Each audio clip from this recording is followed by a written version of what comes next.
Bonjour à tous, madame, messieurs. C'est la revue des grandes unes. Nous sommes lundi et la presse est disponible en kiosque ce matin.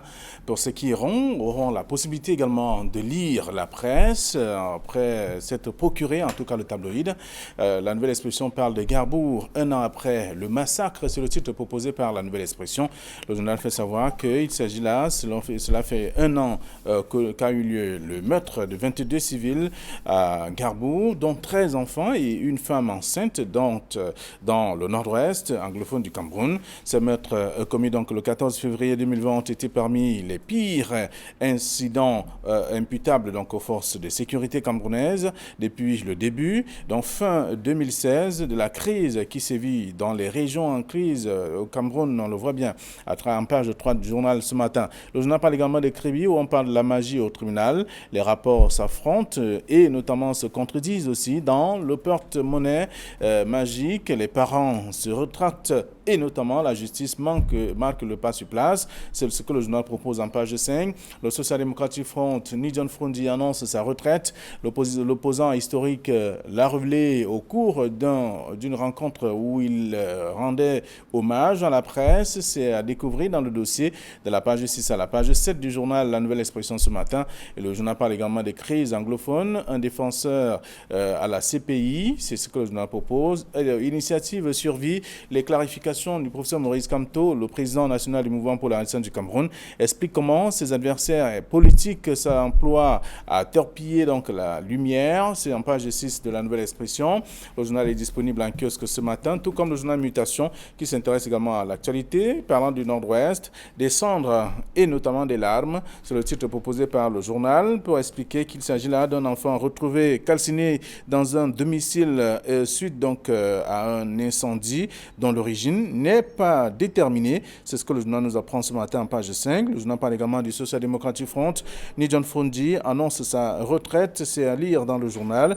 Le même journal parle également du Centre des handicapés. Les vérités du directeur général Alexandre Manga à découvrir dans le même numéro en kiosque ce matin, ces mutations. Et puis le quotidien Le Jour parle de Nidjon Frondi. Je ne serai plus candidat à aucune élection donc au Cameroun. Au cours d'une rencontre avec la presse, il y a notamment le chairman du Social-Democratic Front a évoqué son avenir politique. C'est ce qu'on lit en page 5 du journal. Le même journal parle également de Tchang. 3 morts dans un incendie à lire en page 5 ce matin. Et puis d'autres informations contenues dans le journal. Parlant de la débrouillardise aussi, le journal a fait toute une introspection, intrusion donc dans le milieu, dans le quotidien même éprouvant donc de ces agents commerciaux. C'est à lire dans le journal. Des jeunes filles et jeunes garçons qui écument les rues en proposant quelques éléments à vendre donc à travers le pays. C'est à découvrir dans le dossier proposé par le journal également ce matin. Et puis le journal Émergence parle de recrutement des enseignants dans les universités. L'acte d'anti-jeu de John Gouté, c'est le journal qui le dit également. Et d'autres informations à lire parlant de la Fédération camerounaise de football. Comprendre le fond du dilemme, c'est l'autre article à lire dans le numéro en ce moment donc disponible en kiosque. On parle de sédentarité ou sédentarisation donc avec les pygmées qui menacent donc de mort. Ils sont menacés de mort dans leur biotope. Il y a le journal qui a proposé tout un dossier ce matin. Je vous invite à lire dans le journal Émergence, disponible en kiosque ce jour. Le journal Repère parle donc de production et exploitation du bois, le Cameroun, dans une forêt de scandale, à découvrir dans le journal. D'autres informations aussi dans le numéro en kiosque ce matin, tout comme l'Élu Sahel qui parle du maillot Bagno, près de 6000 déplacés internes donc abandonnés. C'est le journal qui le dit en page 6. Vous aurez l'occasion de parcourir l'article en question, qui parle également de l'extrême nord. 28 ans d'archives donc, qui partent en fumée. C'est après un incendie que l'on a pu faire le constat. C'est-à-dire dans le journal en kiosque ce matin, c'est l'Élu Sahel. Le journal Intégration parle de 88-39. Paul Biya, un président d'usage. C'est le journal qui le dit également ce matin. Dans cet article, on parle du portrait à trois facettes donc, du chef de l'État camerounais, suite donc à la célébration samedi dernier de son anniversaire de naissance. C'est à lire dans le journal ce matin. Le journal a également d'autres informations aussi que je vous invite à lire dans Intégration si vous faites un tour en kiosque. Le journal L'économie parle de finances publiques, la dette camerounaise entre soutenabilité et asphyxie. C'est ce que le journal propose. On apprend d'ailleurs que d'un montant de 9,717 milliards de francs CFA, elle a évolué donc ces dernières années. À lire dans le dossier proposé par le journal. C'est le journal L'économie en un kiosque ce matin. Le financier d'Afrique parle de financement avec 6 axes pour dynamiser le marché des titres publics en CEMAC. Et là, à partir notamment de cet article, on apprend d'ailleurs que ces éléments ont été aussi évoqués par la BEAC lors d'une rencontre à Douala, notamment le cadre juridique, le cadre réglementaire, les infrastructures, le dispositif d'information et notamment le développement du marché, notamment la clôture ou la culture même financière. C'est à lire dans le dossier proposé par le journal, un kiosque ce matin également. C'est le financier d'Afrique. Cameroun Tribune parle de politique du chef de l'État, le soutien assuré des jeunes. C'est à lire dans le journal. Les jeunes qui lui ont souhaité d'ailleurs joyeux anniversaire, c'était samedi dernier. C'est à lire dans le journal Cameroun Tribune, disponible en kiosque ce matin. Et puis le journal Entrepreneur parle de Paul Atangandi, l'incompris. Cet entrepreneur politique transparaît donc comme un véritable chef d'orchestre philharmonique, n'acceptant aucune fausse note, en dépit donc de la controverse que suscite d'ailleurs son mode d'action. Il impulse une nouvelle dynamique au sein de l'administration territoriale qui satisfait d'ailleurs à la vision politique du chef de l'État. C'est un dossier à lire de la page 8 à la page 10 du journal. Le journal parle également d'insécurité ce matin. Un braquage à Kribi fait un mort sur le carreau. C'est en page 3 et on s'intéresse également à autres faits d'actualité à découvrir dans le même journal, un kiosque ce matin. Voilà ce que la presse nous propose. Bena Batana, bonjour et bienvenue. Good morning, Oketunja. Good morning, Donga Mantoum. Le plaisir est renouvelé de me retrouver ce matin ici pour parler des choses de la cité république. Et voilà, donc la cité, les choses de la cité qui sont contenues dans les tabloïds avec Thierry Niopé, bonjour. Bonjour Flavien Dongo, bonjour également aux téléspectateurs de la revue des Grandes Lunes, bonjour à Bedna Batana, c'est un plaisir d'être là ce matin. Et voilà, avec vous nous allons faire le tour de quelques sujets, la nouvelle expression qui parle d'un an après le massacre de Garbou ce matin, et rappelle quand même qu'il y a eu 22 personnes, donc à Garbou, donc 13 enfants et une femme enceinte, quand même difficile de pouvoir supporter tout cela, et là on peut le découvrir que tout cela s'est passé le 14 février. Oui, le 14 février, rappelez-vous, c'est une date assez importante pour ceux qui célèbrent la mort. Hier encore, on a vu beaucoup de personnes converger vers cela. Rares sont les personnes qui sont rappelées effectivement que cela faisait un an, que 22 Camerounais laissaient la vie du côté de Garbou 3. Vous l'avez souligné tout à l'heure, et la nouvelle expression s'est fait le porte-parole de ce devoir de mémoire qui mérite d'être soulevé avec beaucoup d'emphase. Je vous rappelle quand même qu'il y a un an, beaucoup de choses, beaucoup de larmes ont coulé, beaucoup de personnes se sont indignées. Un an après, on a eu comme l'impression que la presse a quelque peu oublié ce triste anniversaire, alors que l'État lui-même s'était mobilisé, annonçant effectivement qu'il y aurait beaucoup de choses qui allaient évoluer dans ce sens. À l'époque, on n'avait pas reconnu la responsabilité de l'armée. Quelques temps après, ça a été le cas. Et si nous vous rappelez certainement pas, en fin de semaine dernière, le président Paul Biya a décaissé une importante enveloppe pour permettre justement aux familles qui ont perdu les leurs de se reconstruire. On espère peut-être qu'après ce geste philanthropique, comme on l'a présenté par certaines personnes au sein du landerneau politique, on espère que les choses vont bouger quelque peu du côté de Garbou 3, parce qu'au-delà de cette tombe-là, au-delà de ces maisons brûlées, selon les informations que nous avons jusqu'ici, c'est toujours la désolation de ce côté. Donc on espère que ce geste de cœur du président Biya va peut-être adoucir, va être comme du baume au cœur auprès de ces familles-là qui pourront peut-être se reconstruire et pourquoi pas retourner, parce que beaucoup ont déserté les lieux. Il faut le dire, Garbou, c'est vraiment un calme de cimetière, en dehors de quelques tombes qui avaient été construites avec l'apport du gouvernement. Les choses n'ont pas beaucoup évolué. Et je vous rappelle qu'il y a même un conflit qui est latent, qui existe entre éleveurs et agriculteurs. Il faudrait véritablement que cette partie du pays reprenne vie. Alors, donc, il faut reprendre vie de ce côté, mais difficilement. On le voit bien à travers quelques images proposées par le journal ce matin. Un an après le massacre, le journal rappelle quand même que c'était un 14 février 2020 et que c'est maintenant que l'affaire prend corps, véritablement, au niveau de la justice. Alors, il faut peut-être féliciter le signataire de cet article qui est allé sur les lieux. pour voir, pour toucher du doigt les difficultés dont vivent les habitants de Garbout, qui d'ailleurs, Thierry l'a dit, ont déserté cette localité. Mais pour devoir de mémoire, il faut rappeler que dans la nuit du 13 au 14 février 2020, en Garbout, dans le Donga-Mantoum, la région du Nord-Ouest, s'est produit une situation pas du tout reluisante, où 23 personnes ont été massacrées et calcinées. Dans un premier temps, le gouvernement a imputé ça aux forces séparatistes et a dit que les incendies ont été dus au carburant frélaté que les sécessionnistes utilisent. Après les pressions diverses, le gouvernement s'est ravisé pour commettre une enquête. Dans cette enquête, dont le résultat a été donné par un communiqué de la présidence de la République, il s'est dit que les éléments de nos forces armées étaient impliqués. Et le communiqué précise que Garbout était un lieu de ravitaillement des séparatistes en carburant et en armes, carburant et munitions. Voilà ce que le communiqué dit.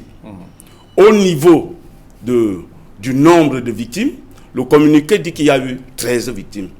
Alors que dans la presse et autres, on parle de 23 victimes, dont des femmes et 2 bébés. Voilà les faits.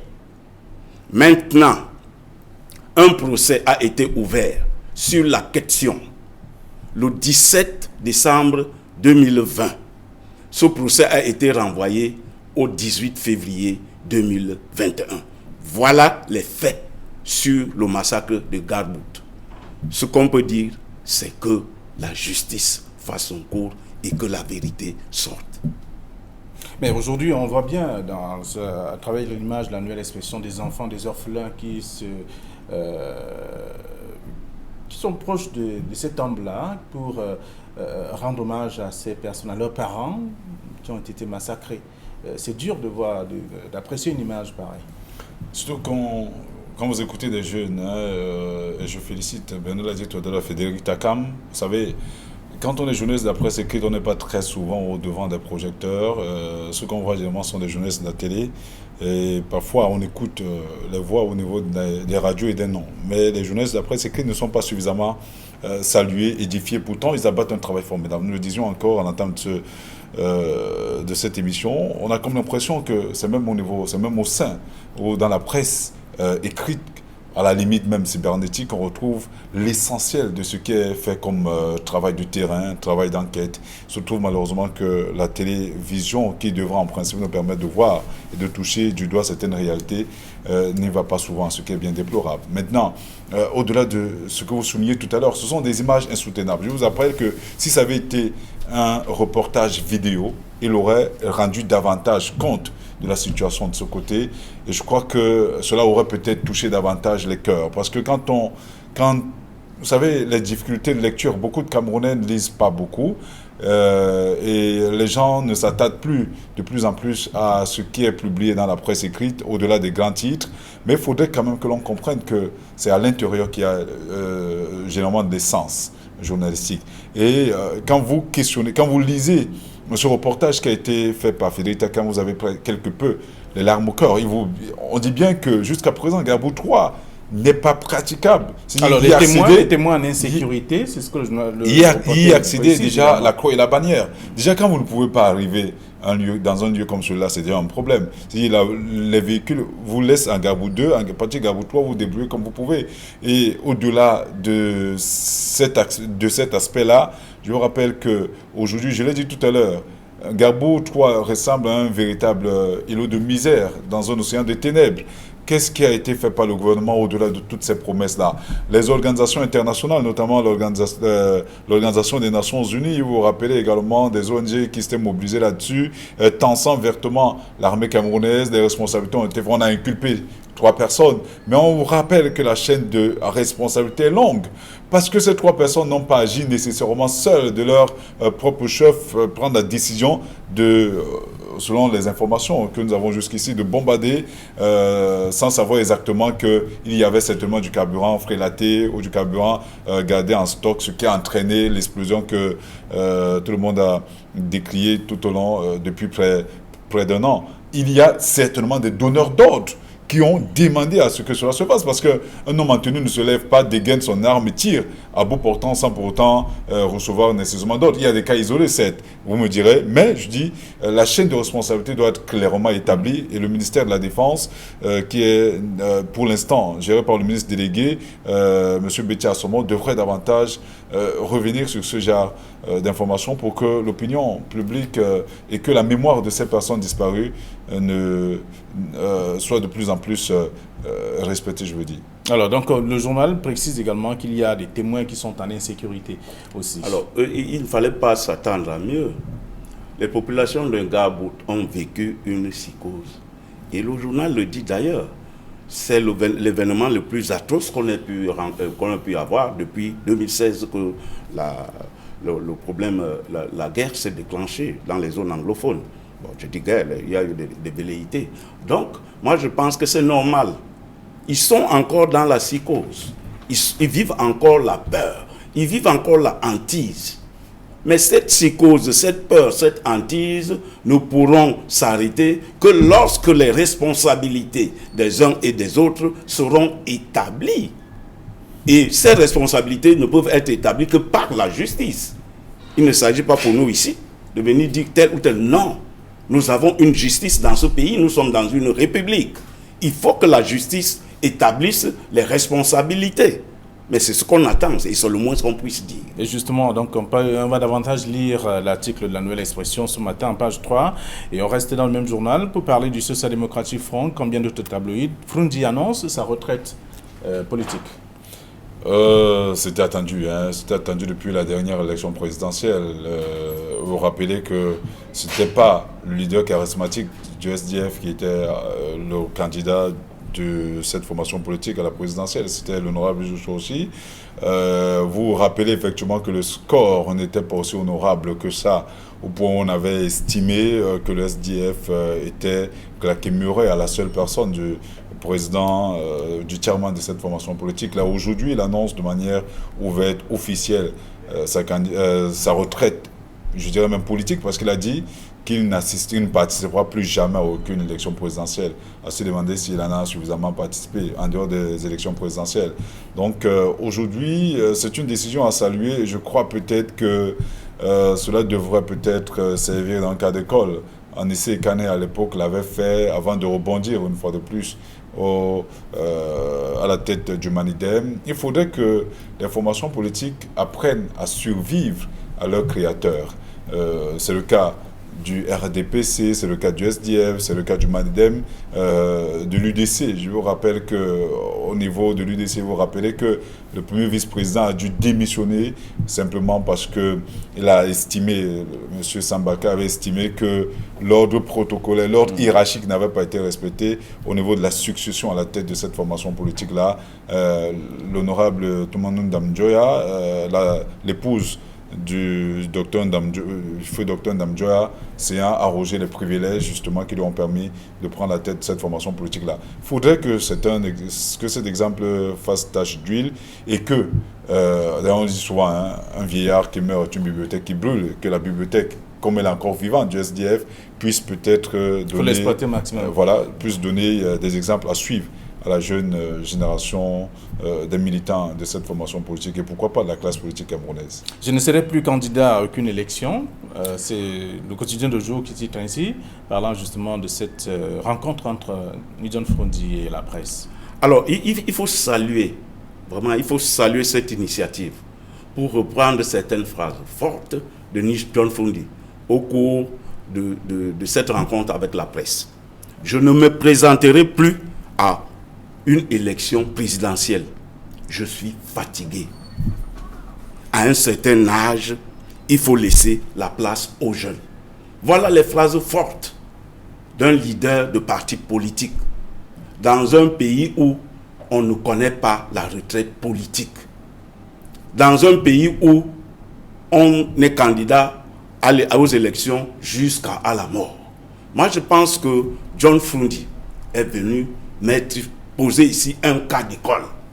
Le SDF, désormais, avec cette décision de John Frundi, parle au RDPC. Le SDF parle à l'UNDP. Et le SDF parle à tous ces partis où le leader est leader à vie. Et nous pensons que lorsqu'on parle de transition générationnelle, c'est aussi cela. Que la place soit laissée aux plus jeunes pour que l'émulation politique s'installe désormais. Mais quand vous regardez la configuration politique, quand vous regardez l'ossature politique aujourd'hui, c'est-à-dire que ce soit à l'Assemblée nationale, que ce soit au Sénat ou même dans des postes électifs, on n'a que des gens qui ont un certain âge. Nous pensons qu'il était temps. Et John Frundi a levé un lièvre. Il a donné le là. Et je crois qu'il faudra que les autres suivent. Pour que la transition générationnelle soit perceptible dans les faits. Il ne s'agit pas seulement d'un slogan. D'accord, alors ce qu'on va lire, le journal La Nouvelle Expression qui parle... Bernard Dumayo veut provoquer le président national du RDP. Non, je n'ai pas dit ça. Le président de la République qui avait parlé de transition générationnelle. Parce qu'en réalité, quand on parle de transition générationnelle, on s'attend effectivement que la jeunesse soit impliquée dans tous les secteurs de la vie courante, pas seulement quand cela arrange une casse de personnes. Je partage entièrement son point de vue, vraiment que cette transition générationnelle soit actée dans toutes les autres formations politiques. Mais je dis, le SDF n'a pas, ni John Frundi n'a pas été le premier, Anissé Kanel a essayé de le faire, même comme par la suite... non, on ne peut pas se mettre à comparer. Ce qui nous intéresse aujourd'hui, c'est l'action de Ni John Frundi. Et nous pensons et nous estimons qu'il ne va pas faire un chemin retour, parce qu'on a vu quelque part des gens qui sont revenus. Et voilà, donc vous aurez à lire candidat à l'élection présidentielle ne suffit pas qu'on ne soit pas candidat aux élections législatives. Oui, mais ce qui est intéressant, c'est qu'on attend la démission effective. On parlait d'aucune élection. Du président Ni John Frundi. Il ne suffit pas de dire que je ne me présenterai pas. Il faut qu'il démissionne, qu'il devienne une personne ressource. Voilà. Donc vous avez la possibilité de lire les commentaires et analyses, en tout cas dans les tabloïds ce matin, Nouvelle Expression, Quotidien de jour et autres, qui s'intéressent donc à cette même actualité. Le journal Émergence qui parle donc de recrutement des enseignants dans les universités avec l'acte d'anti-jeu de John Gouté.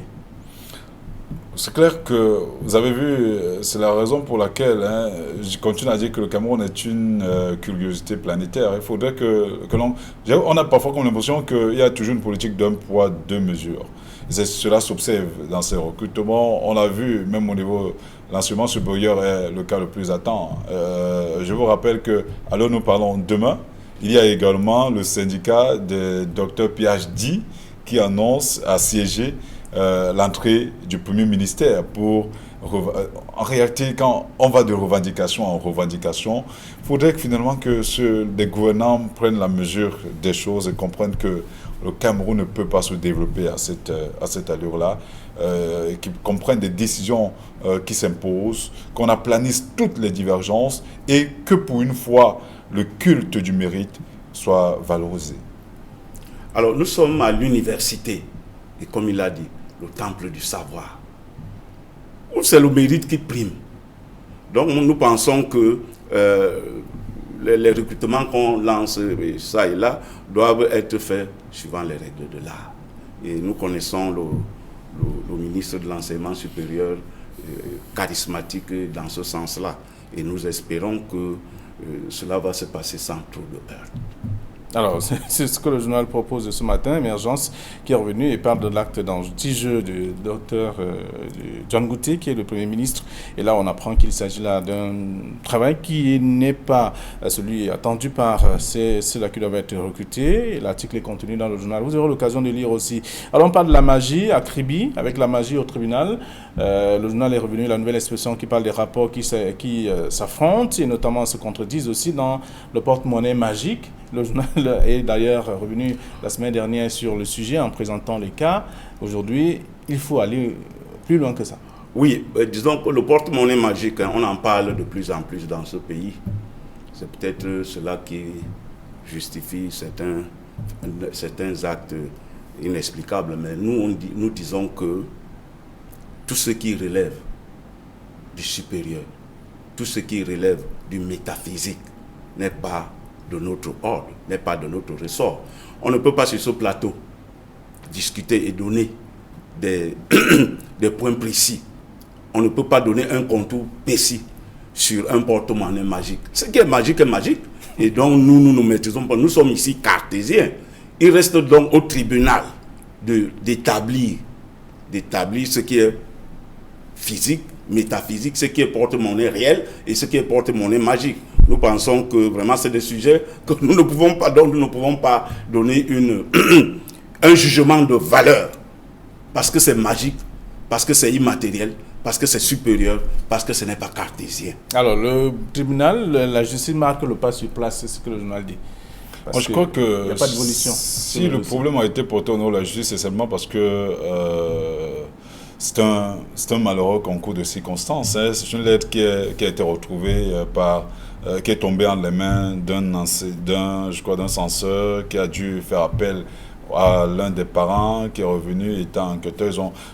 Voilà, donc, mais le plus important, moi je continue à croire, au-delà de ce que Bernard a souligné tout à l'heure, je continue à croire que c'est un problème réel. Parce qu'on en parle de plus en plus dans les réseaux sociaux, les images sont assez pathétiques. Quand vous voyez des jeunes dames marcher nues dans la rue, vous voyez des jeunes devenir fous du jour au lendemain sous prétexte qu'ils ont touché à l'argent n'importe comment. Quand vous voyez des gens prendre des liasses d'argent, les ventiler en plein air et en pleine rue où les gens s'agglutinent pour ramasser, ce sont des problèmes réels. Il faudrait que l'on comprenne aujourd'hui, une fois de plus, on parlait tout à l'heure du culte du mérite. Vraiment, l'argent ne se ramasse pas dans la rue, l'argent ne se cueille pas sur des arbres, l'argent se travaille. Pour gagner sa vie, pour gagner son argent, il faut le mériter, il faut le travailler durement, c'est-à-dire quoi? Aller à l'école, dire cela à nos enfants. Il faut aller à l'école, même comme aujourd'hui, l'école n'est plus le prisme par lequel on peut juger une société, mais je continue à croire qu'un homme qui perd ses valeurs, notamment perd l'éducation, perd sa culture, n'est plus un homme du tout. L'école, on forme des valeurs, on forme des hommes. Alors quand on va à l'école, on espère au moins d'une manière ou d'une autre avoir de quoi subvenir à ses besoins et à ses obligations familiales. Donc il faut amener les enfants à comprendre que on ne gagne pas de l'argent à partir d'un tour de main ou à travers un tour de passe-passe, la magie. Et quand bien on parlerait de métaphysique, il faudrait savoir que chaque médaille a son revers. Donc comme on vous donne cet argent, on le donne nécessairement à partir des conditions. Et parfois le prix à payer est au-dessus ou est largement au-delà de ce qu'on peut vous donner. Donc il faut attirer l'attention des enfants et leur faire comprendre que le plus important, même comme le clair-obscur, j'ai l'habitude de le dire, alimente notre quotidien, alimente le quotidien des Camerounais. On en parlait encore en termes de cette émission. Il est difficile d'être entrepreneur au Cameroun. Extrêmement difficile parce que vous n'avez pas accès au crédit à la banque. Même la banque des PME, à la limite, n'emprunte qu'à quelques affidés du pouvoir et à quelques amis. Les projets structurants, on ne voit pas beaucoup de traçabilité à ce niveau. Et même tous les projets qu'on a été créés, le PAGER-U, le PIACI et les autres, ne sont pas des projets où la visibilité est suffisamment élaborée et on n'accompagne pas nécessairement le Fonds national de l'emploi où vous aurez beau vous inscrire. Je crois que vous devez être peut-être né de la couche de Jupiter pour pouvoir bénéficier d'un emploi de ce côté. Il faudrait que l'on comprenne qu'on ne peut pas vivre dans ces conditions-là. Et c'est peut-être toutes ces tentations qui amènent parfois des jeunes à voyager. On vous a dit, le dernier rapport de l'Organisation des Nations Unies sur l'immigration clandestine dit qu'il y a eu plus de 300 000 jeunes Camerounais qui ont délaissé le Cameroun à la recherche de mieux être, de mieux vivre ailleurs. Parce que les conditions, justement, ne sont pas suffisamment garanties. Donc, ceux qui sont chargés de gérer les hommes, les biens et tout ce que cela comporte dans la République doivent comprendre que on ne peut pas continuer à gérer le pays comme tel. Donc, on peut comprendre pourquoi les jeunes peuvent aller de ce côté, mais rappelons une fois de plus à nos jeunes que mieux vaut aller à l'école et se battre pour gagner dignement sa vie que de prêter le flanc à ce genre de comportement. Alors, donc on va lire le sujet en page 5 de la nouvelle expression, la magie au tribunal, parlant donc de ce qui s'est déroulé à Kribi. Et aujourd'hui, le journal fait savoir que la justice marque le pas sur place, c'est pour chercher la vérité de la chose. Alors, entrepreneur et en kiosque également, Paul Atangandi, l'incompris, c'est ce que dit le journal Benabatana. Alors, le titre du journal est plutôt lui aussi incompris. Parce que il me semble qu'il a parlé d'un ministre et nous ne sommes pas allés dans les textes. Nous pensons que le journal dit que Paul Atangandi est incompris parce que lorsque le Premier ministre fait une sortie et qu'ils disent que dans le cadre du dialogue national, le président a demandé de parler et que le ministre de l'administration a dit que non, il a dit de parler de tout sauf de la sécession. Il est incompris peut-être parce que il va à l'encontre des décisions de... Il va à contre-courant du Premier ministre. Il est incompris parce qu'au départ, il dit qu'il n'y a pas un problème anglophone au Cameroun et qu'après, on découvre qu'il y a une crise anglophone. Il est peut-être incompris parce qu'il tense les chefs traditionnels. Lorsqu'il se retrouve à Bafoussam, il leur montre un carton jaune. Le ministre est incompris peut-être parce qu'il affirme tout haut que le Equinox TV, autant que les autres organisations de défense ont reçu 5 milliards pour déstabiliser le Cameroun sans le prouver. Il est peut-être incompris parce qu'il dit qu'on a arrêté un corbillard plein de munitions et dont il n'a jamais monté ni la photo, ni le corbillard. Peut-être. C'est pour cela que le ministre est incompris. Alors, ça c'est l'analyse de Benabatana. Vous avez le même commentaire de ce titre proposé par le journal, Paul Atangandi, l'incompris. Il faut dire que j'ai écouté avec beaucoup d'intérêt Benabatana et je dirais que si je vous raconte au courant, on croirait que je défends le ministre Paul Atangandi, mais tel n'est pas le cas. Benabatana a souligné qu'il est incompris parce qu'il allait à l'encontre des décisions du Premier ministre. La preuve, on a parlé de tout au grand dialogue national, sauf de la question, sauf de la séparation, de la bipartition du Cameroun, du sécessionnisme. Donc, quelque part, il avait raison. Au-delà de tout ce que l'on peut dire, le ministre Atangandi est quand même allé au-delà des sentiers battus. Il a réussi la prouesse à faire bouger les lignes au sein de l'administration territoriale, qui était une administration totalement moribonde, qui attendait presque toujours les directives du chef de l'État. Je vous rappelle qu'à 60 ans quand même, c'est un bon baroudeur. De banquier, aujourd'hui, la sécurité, il a côtoyé quand même le gouvernement, avant d'y entrer en 2007, il a gravi suffisamment des échelons au point d'être nommé en mars 2018 ministre de l'administration territoriale. Et je vous rappelle que ce sont des postes de souveraineté. On ne les donne pas à n'importe qui. Au-delà d'être ministre de l'administration territoriale, il est le secrétaire permanent de la sécurité.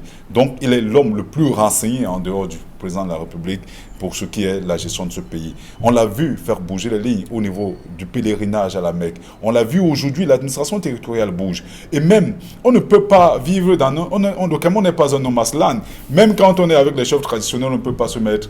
les chefs traditionnels ne sont pas libres de tout faire comme ils veulent. Non, en réalité, ils sont des... on a des auxiliaires de l'administration qui doivent en principe accompagner l'État, pas se mettre en faux contre l'État. D'accord. Alors, en tout cas, je vous invite à lire le dossier proposé par le journal Entrepreneur, qui est en kiosque également, comme bien d'autres tabloïds, qui s'intéressent à l'actualité. Je vous souhaite de passer une très bonne journée. À demain, 9h20 sur Equinox. Bonne journée à tous.